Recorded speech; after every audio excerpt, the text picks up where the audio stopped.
Morning everyone, and welcome back to the Pacific and PNG update, and to day 2 of that update.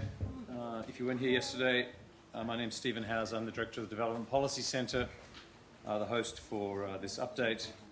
As we did yesterday, let's begin by acknowledging the first Australians, the traditional owners on whose lands we meet, the Ngunnawal people, and pay respect to their elders, past and present. Well, it's great to see so many people back for day 2, and I don't have much to say in general terms about the day, except that obviously today we're focusing on PNG. We've got some really good presentations for you. We have slightly fewer presentations, so that speakers will have a bit more time to get their points across, and I hope we'll have more time for discussion as well, but I think the first day was very good, and I'm sure today will be just as good. We do have the keynote address for, well, it's for today, but it's, in a way it's for the whole conference, which will be delivered by the University of Papua New Guinea Vice-Chancellor. But I'm delighted to introduce to you the chair for that session, and to have here Professor Marnie Hughes-Warrington, who is our Deputy Vice-Chancellor.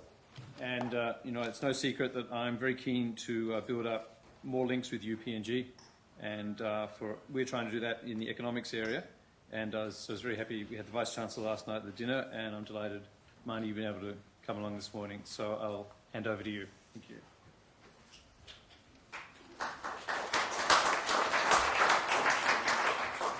It's my honour to be able to chair this session and to introduce our speaker, who's Professor Mellam, the Vice-Chancellor of the University of Papua New Guinea. He's been Vice-Chancellor there for 6 months, and prior to that was the Dean of Business at the University of Papua New Guinea.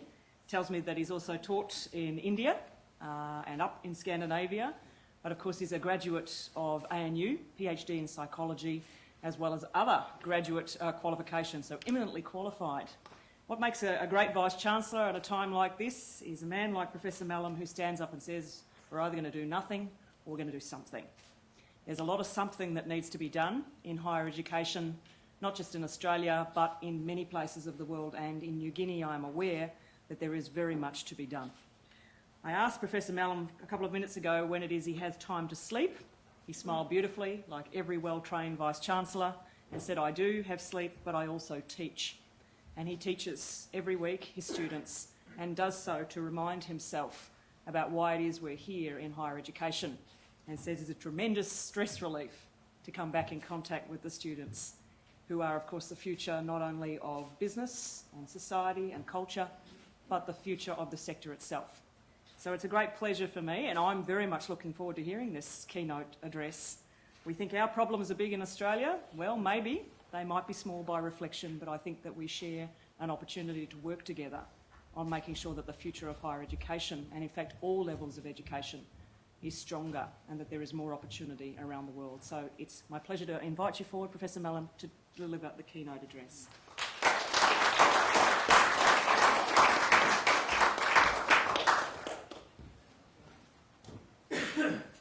Thank you, Deputy Vice-Chancellor of the Australian National University, and good morning to all the participants of this very important conference on Pacific and PNG update. For me personally, it's nice to come back to Canberra and to ANU, but more interestingly, on a cold winter. And might I also add, on when I arrived, it was a historical day for Australian politics as well. Change of prime ministers, but not change of governments as we do in PNG. I'm happy to be able to share with you some of the reforms that we are undertaking in the higher education sector in PNG. And I'm putting the word update in brackets because for some of you it'll be new insight into the higher education sector in PNG, and for others who have a close relationship with Papua New Guinea and in particular the higher education sector. It'll be an update. The outline of my presentation is simply looking at our context, in this case, PNG context, setting the scene for the higher education reforms that we are undertaking at the present time. The education sector has undergone reforms in various ways since the 1990s, but in the higher education sector, the thinking behind the reforms is basically in the last 3-4 years, and that's what I'm going to share with you today, and also focus on UPNG as a case to see how we relate to this change process that's taking place in the higher education sector in Papua New Guinea. Might I also add, whilst I have the opportunity, is that the reforms that's taking place in the higher education sector is the brainchild of some of the recent graduates who have received their degrees, and especially PhDs and masters in European universities, the American universities, and of course Australian universities. So the thinking behind the reforms basically reflect those pool of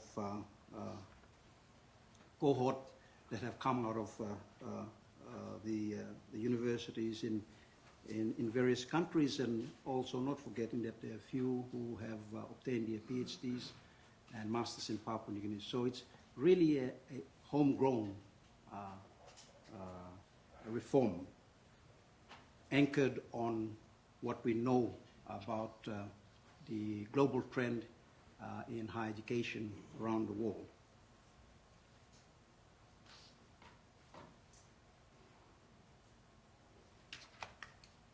I'm used to this.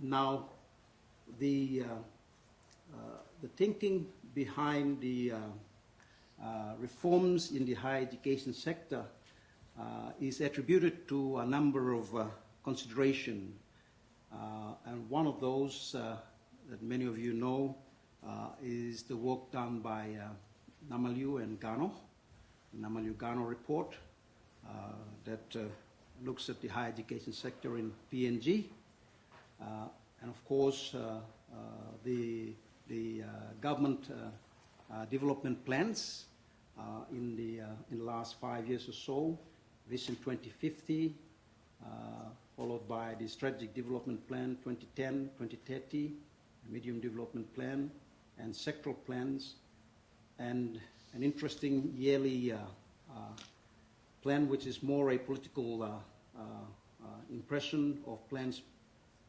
We call it the Alatau Accord. It's simply because the current government was formed in a place called Alatau in the Milan Bay province of the southeastern part of Papua New Guinea. And of course the higher education plan. Let me focus on the Alatau Accord, and I'll get back to that later. Government requires all sector every year to identify 3 impact projects and to anchor that within budget. And so for the higher education sector, we have for this year identified 3 important projects for us. The first one is recapitalization, maintenance of the infrastructure of the universities in PNG.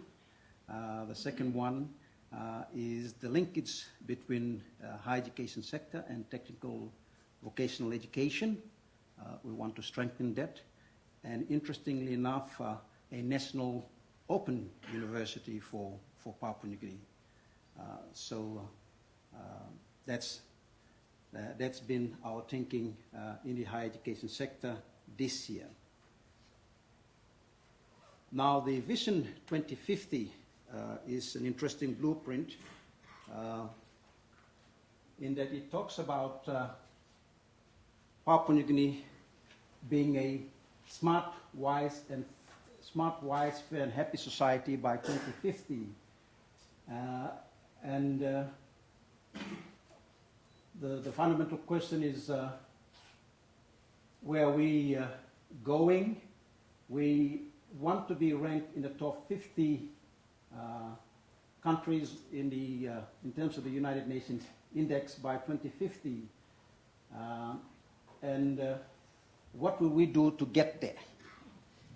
And so it's supported by seven pillars, which logically gives us a framework to arrive at a smart, wise, fair, and happy society by 2050. Let me take a deviation here and just stress that this blueprint is homegrown in the sense that it is Papua New Guinean thinking into it. We didn't have any expatriates except for 2 Indian professors that we felt would make a contribution into driving that vision for a country. And I might add one of the architects of this plan is with us here this morning, Professor Billy Manoka, who is going to speak later. We've got a lot of criticism, and that's healthy. We appreciate that because it is through criticism that you begin to refine your ideas, refine your thoughts about how you want to deal with a nation and its development. We're not dealing with organizations here, but we're talking about a nation. The other important point is that at least for the first time after many, many years since independence, Papua New Guinea has got a comprehensive plan. It might not be a perfect plan, but it lays a framework to allow us to think through the development issues that we confront in Papua New Guinea. And the critical one for the higher education sector, which apart from the Nama Lugano report and various other reports about the higher education sector that has triggered this reform in the higher education sector, is the human development, gender, youth and people empowerment. That is where higher education sector is embedded in.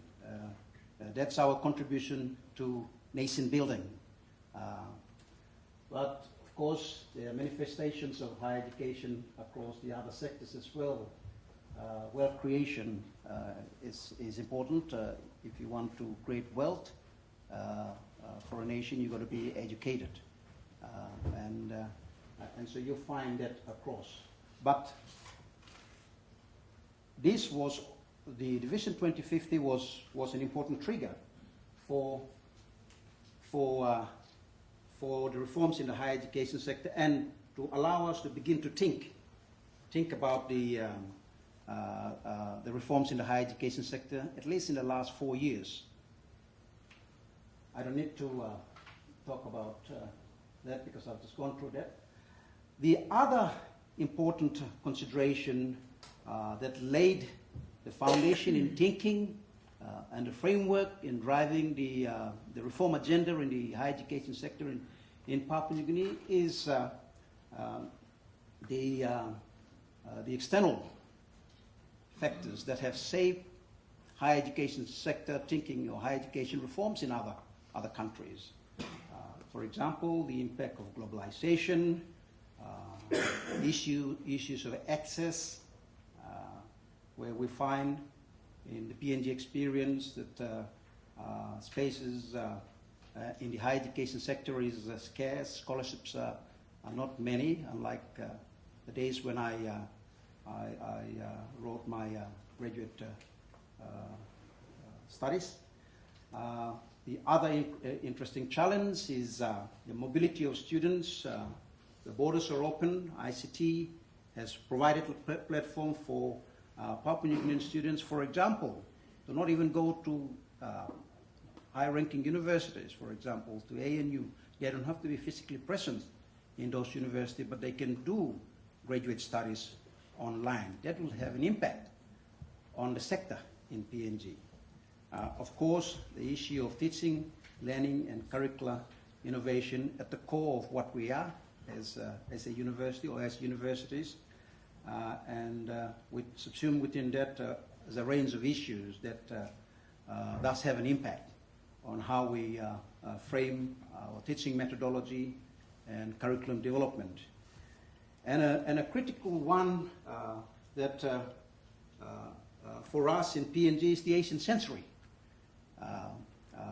Everywhere you go, we hear that the Asian sensory is going to shape the way we do business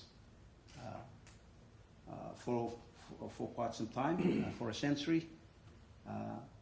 And so the challenge then for us in terms of thinking through the foundations of a reform agenda for PNG is to place ourselves in that context and see where the forces of change will impact the education system in PNG, and in particular the higher education sector. And so the challenge of creating Papua New Guinea PNG educated population with a regional and global mindset is absolutely critical for us. One of the interesting thing about this is a couple of weeks ago I talked about creating Papua New Guineans with an Asian mindset. It is so fundamental because of the volume of business coming into the PNG. So that's interesting in terms of not just education, but commerce and trade, exchange of people becomes so important for PNG. So that became the foundation in which we went about trying to build a structure for the reform agenda in PNG. Now, as I said, the higher education sector pillar is the human capital development, gender, youth, and people empowerment. That is where we anchored most of our reform thinking. And fundamental in this reform thinking is the basic structure of the higher education sector in PNG. There is a link from government, National Executive Council, right down to the universities. It's a two-way link, and that is where we were thinking about the first trigger in terms of reform. Do we have a convoluted structure? Can we reform the structure to allow for efficient delivery of service in the higher education sector? There is some thinking at the present time, for example, to replace the Commission of Higher Education, Science and Technology, and instead of having an Office of Higher Education, Science and Technology, we have a Department of Higher Education, Science and Technology, so that you don't have, if you like, the middleman in terms of the politics of higher education within the Commission.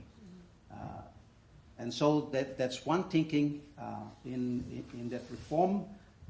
The Director General, who is a very good friend of mine and very close, we teach in the same school, is having an interesting challenge trying to find the best solution to phasing out this structure.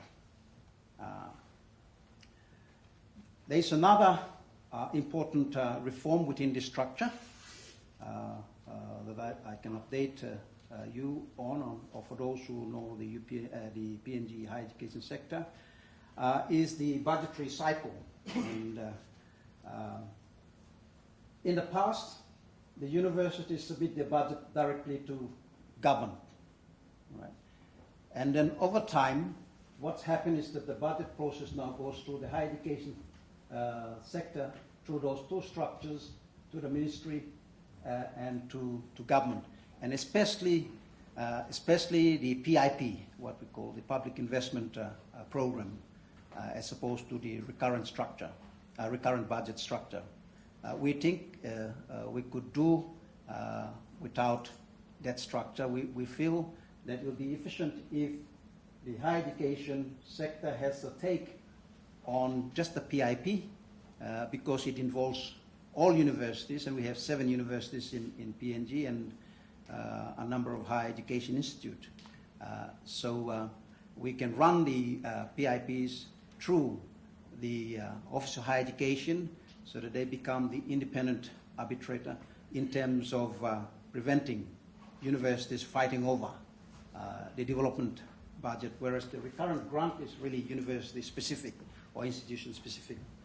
They are based and framed on the needs and challenges that each university confronts. So yes, the important point here is that we're looking at that structure, the linkage between university and the, if you like, the political structure. And there will be some changes. We have some strong views about reforming that structure, even to the extent that the Minister for Education, not the Minister for Higher Education, made a formal announcement in one of the gatherings referring to the Director of Higher Education as the Secretary of Higher Education. So I'm not too sure what that means. The Minister probably knows something that I don't know. Yeah.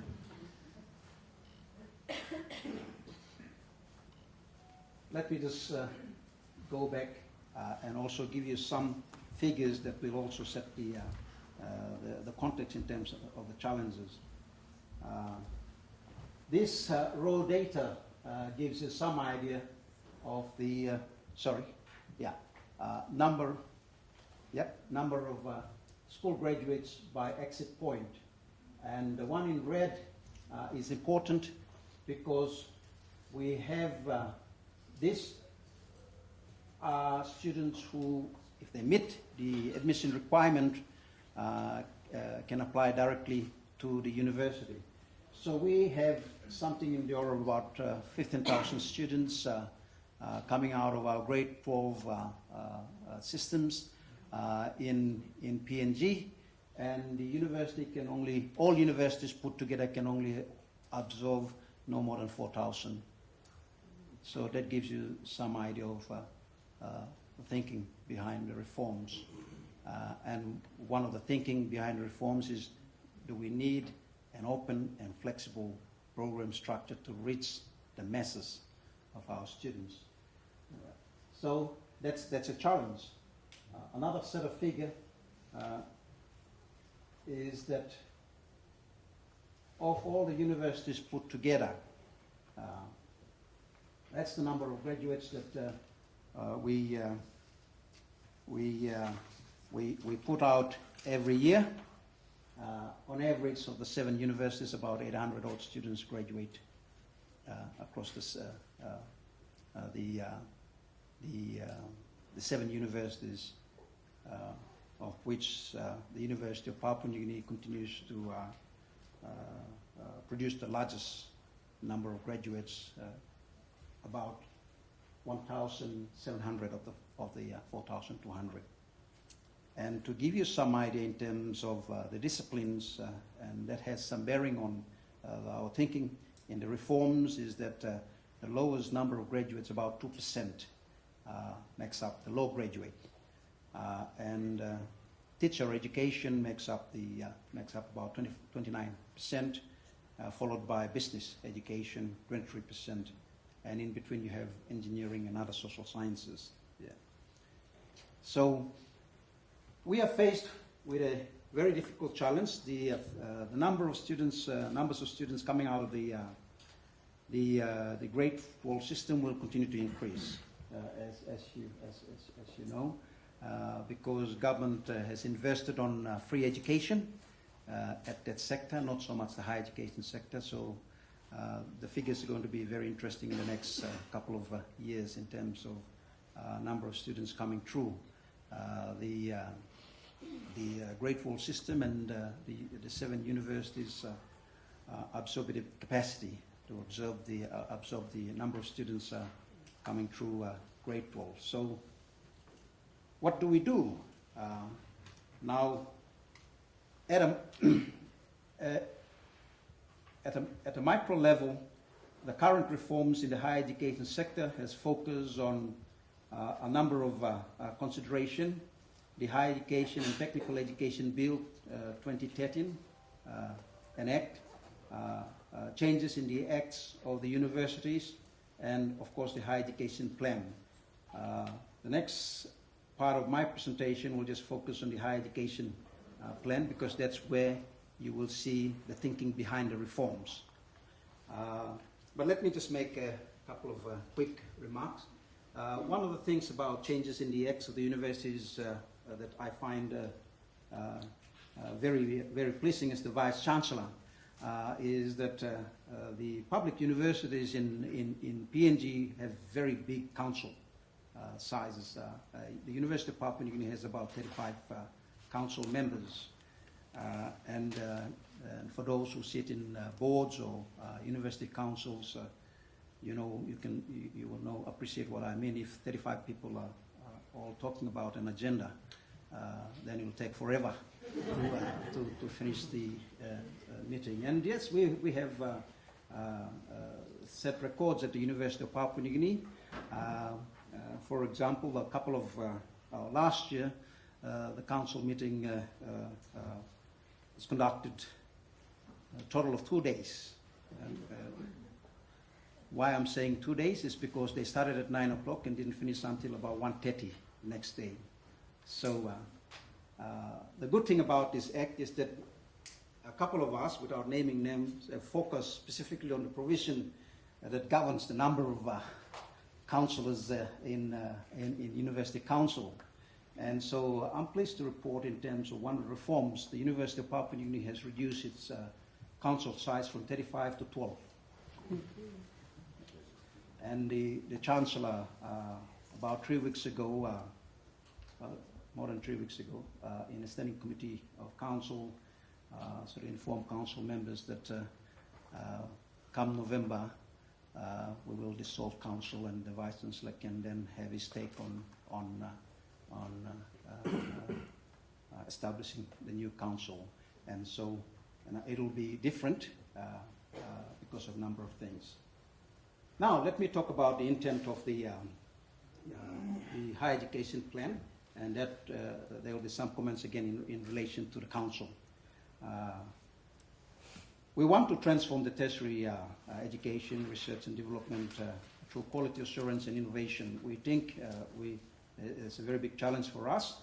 And so what are some of the key strategic issues the plan seeks to address? And I'm not going to go through all of them, but just point out to you some of the challenges. The insufficient government funding to the sector, limited opportunities to increase access. All universities in PNG are suffering from insufficient government funding to the sector. That's probably one of our biggest challenges. Governments in developing nations, including Papua New Guinea, have many priorities, and unfortunately, higher education sector is not number one priority. So that's been a challenge. Poor infrastructure, maintenance, and development. We have ICT challenges, capacity to house students, and pressure to enroll students beyond capacity. Poor salaries, conditions of academic and professional staff. High turnover of staff, succession planning, aging workforce, loss of confidence by stakeholders in university governing bodies, size and tenure of council members, lack of robustness and comprehensive quality assurance systems, limited research and development capacity, poor sectoral coordination, governance issues, management of universities and colleges. These are very difficult issues for us, and Our thinking about reform is in terms of adequate financing, and we've worked very, very hard in the last 2 years, in particular to secure funding. The signals are very good. For example, about 2 weeks ago, the Minister for Finance and Treasury signed off on half a billion kina for the higher education sector. I'm just disappointed that being the university, I was given less than the other universities. But all vice-chancellors would grumble about that. Not only that, we have introduced proper planning into the budget planning process at a macro level, from the departments, individual academic units, right up to the administration. So you get a clear picture of the cost structure of the university and unit cost of training a single student over a period of 4 years in our case. Entrepreneurial culture that are stakeholder focused. That's an important consideration. We want to build that bridge with the community and in particular the private sector. In PNG, they have a lot to offer. Coordinated systems and processes, legislative processes, I've talked about that, improve resource and capacity for innovation. And so let me go back to this slide. One of the issues that we have, for example, ICT challenges in all universities. If you get onto the website, you will find that UPNG's website has not been updated for, I don't know when, since about 10 years now. For those who observe UPNG, for example, the good news is that we will have a very impressive website by August this year. That's one of the reforms. Another reforms in terms of efficient service delivery is to link the university to the higher education Office of the Higher Education in terms of communication, issues in relation to budgeting and so forth. So we're trying to address that to reduce the time it takes for paper administration to travel between different universities and the higher education office. The poor salaries and conditions of academic and professional staff has been a huge challenge for us. As a consequence, many of our very talented academics have left the universities for greener pasture. We're working right now with the Office of Higher Education to submit to government a very attractive salary package for university academics and hope to retain those we have and to attract others who have left the university and to also attract new cadre of academics into to the university. Loss of confidence by stakeholders in the university governing bodies. Size, I've talked about it very briefly. There's reform, reducing the council size. We've just completed a governance manual of the university, and one of that talks basically about a range of issues, but the most important thing is in terms of quality of council members that sit on councils, and I sit on the one of the super funds in Papua New Guinea, and the regulator, the Bank of PNG, has a very good guideline in terms of appointing members to the boards of the two super funds we have in PNG, and we think we can learn from that experience, and we borrowed the prudential guidelines in terms of appointing board members to the university councils. At the present time, there is no structure, and it's basically why some of the members of council have been sitting on council for a little over 3 decades. And so that's going to change. The higher education bill that I talked about is, it's aggressive, but we think we've got the politicians on site to assist us reform the sector. So fit and proper persons test, because we value education, Papua New Guineans value education, and so a lot depends on how we conduct our business in the higher education sector in terms of building that knowledge-based society for ourselves. So it'll be open expression in terms of council. Luck and robustness and comprehensive quality assurance systems. One of the biggest issues, and I'm going to move very quickly, is the academic audit. We're on track. One university has completed that. For UPNG, we will complete ours in August this year. It started off very slowly, and for those in academia, you would know that when you want to introduce reforms and change, one of the challenges is to break the, if you like, the territories that academics have created for them, their space.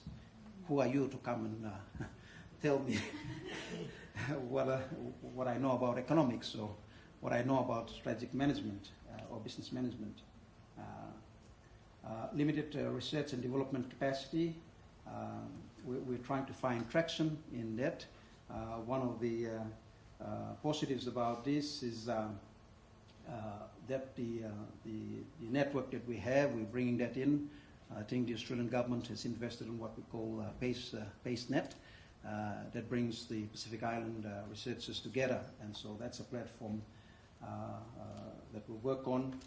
For sectoral coordination, one of our biggest challenges is that because our budget is, the largest part of our grant is funded by government, the relationship between the universities and government, we're trying to take control of that. So these are some of our strategic focus area. I've talked about it. I don't need to go through that.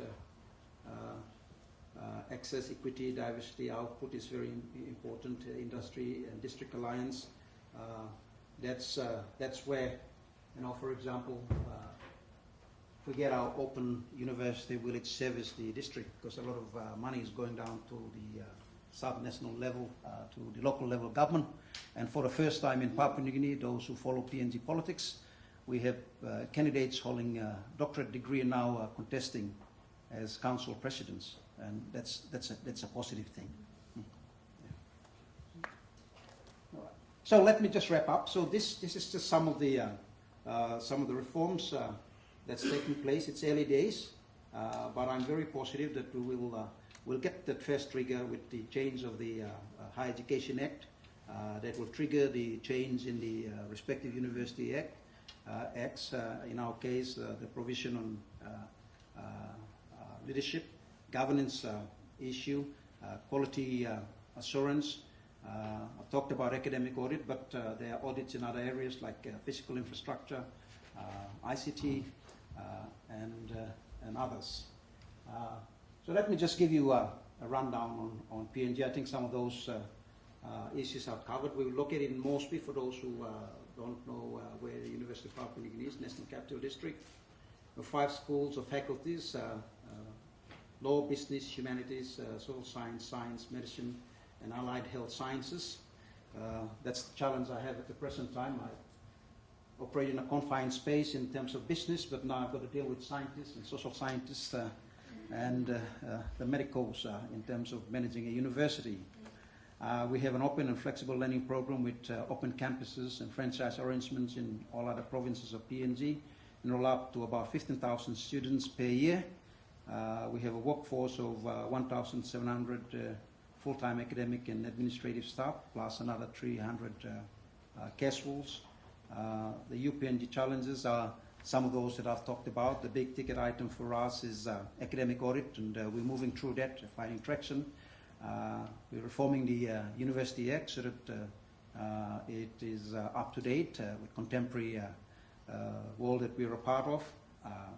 ICT rollout program, we were in several phases. One of those very soon is a new web page for UPNG, and of course improve platforms for service delivery to our students and staff. That's what we want to work on to reduce the time it takes on handling administrative or student administrative challenges. So the higher education sector in PNG is going through a very interesting period. There are a lot of ideas, some of those are not captured here. For example, one of the questions that we are asking at UPNG at the present time is do we now move away from a university that focuses on undergraduate and graduate program to just graduate program? So that's one of the thinking in terms of the reform. So the landscape is going to change in a big way. I am very positive about that. I am positive because it is owned by Papua New Guineans and it is driven by Papua New Guineans based on benchmarking that we know that exists around the globe. Thank you very much.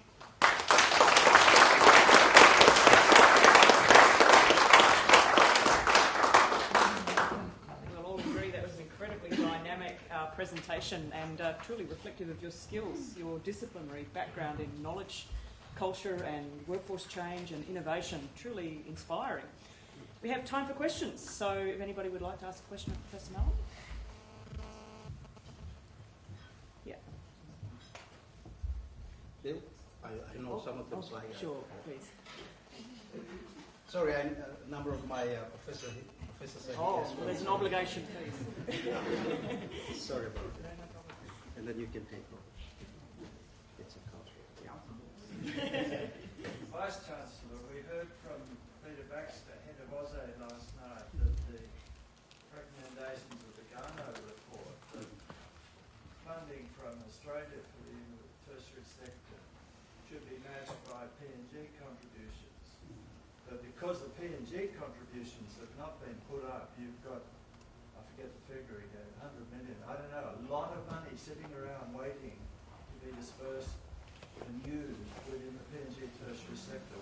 What's happening to the Garneau Mamaliu report on universities? We haven't we haven't taken the whole Garneau Mamaliu report in its entirety to implement it. We're facing the issues that are raised, and for us, in terms of priority, one of the big challenges is financing. Kina for Kina. That's what the arrangement is between the Australian government and PNG government.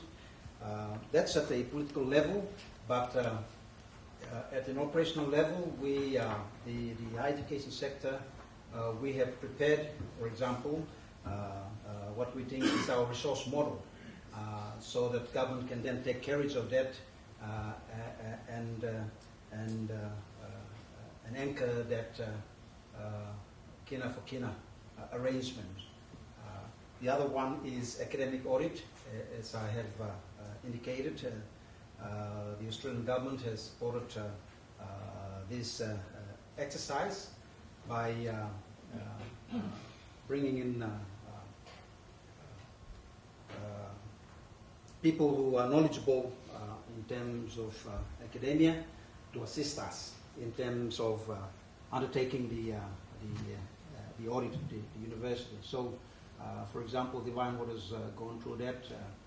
UPNG is going through that, not just internal audit, but also external in the sense that the stakeholders have an input in terms of the audit and the expectations of what a graduate profile would look for them coming out of the respective universities. So, for example, with UPNG, the business community is involved in providing feedback on the expectations of the kind of graduates we should produce. So, you know, it's happening, but it's not as fast as one would like.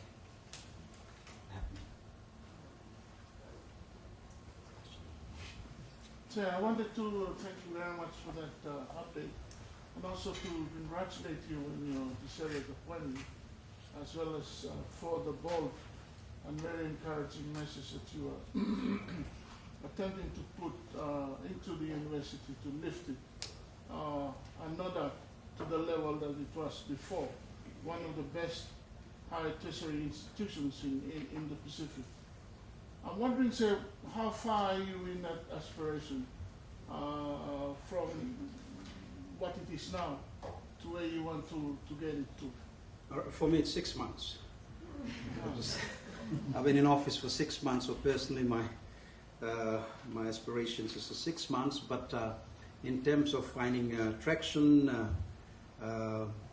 we're just coming out of the, if you like, the development stage, the thinking stage. There are one or two that we think we can achieve results very quickly, and also very critical for the reputation of the universities. We run the challenge of reputational risk. Academic audit, for example, that's probably the barometer in which the international community assess us. So we're taking control of that. As you know, most Pacific Islands country, and including Papua New Guinea, our market is very small in terms of the pool of students coming through our universities and higher education sector. So we will continue to depend on grants from governments, our respective governments. And so for PNG, as an example, higher education is not priority. But someone who teaches in strategy, I've got an opportunity now for UPNG in the sense that the Minister for Finance is also the acting Minister for Higher Education. And so if I can leverage that and bringing him into the university, he was able to appreciate what we talked about in terms of rundown infrastructure, aged or aging infrastructure at university.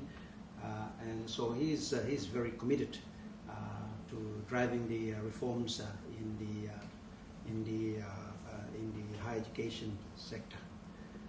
Just to demonstrate, as a case in point, how committed he was, on the day I was to travel here, I got a call from him at about 1:30 in the morning, just to go and meet him, because he was interested in putting a proposal through NEC for government funding, not just for UPNG, but for the entire sector in terms of further strengthening and consolidating our ICT system.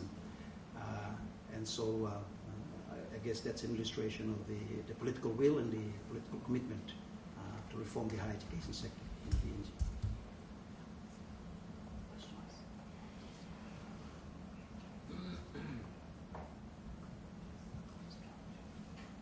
If I may just compliment what Vice-Chancellor has outlined in his presentation. When I got appointed as a board member at the ICCC, in my first commission meeting, one of the papers caught my attention. And that the ICCC structure is the CEO, and then I have a general manager, and then we have executive managers. And one of the first things that caught my attention was the salaries of the executive managers. And ICCC is a government agency, so it's a university. And the executive managers earn far more than the professors at the university. And I mentioned this to the Vice-Chancellor when he was the dean of the university. So that's the problem we have. And a lot of us have left the university. Professor Kawanumu is now the Director General of Office of Advocacy. I didn't leave just because of the money. But I was asked if I was interested in the job. But a lot of Papua New Guineans have left the university. It's something that I know. I've had interactions with Professor Kawanumu, who's the Director of Office of Higher Education. We need to do something about the terms and conditions of academics at the University of Papua New Guinea.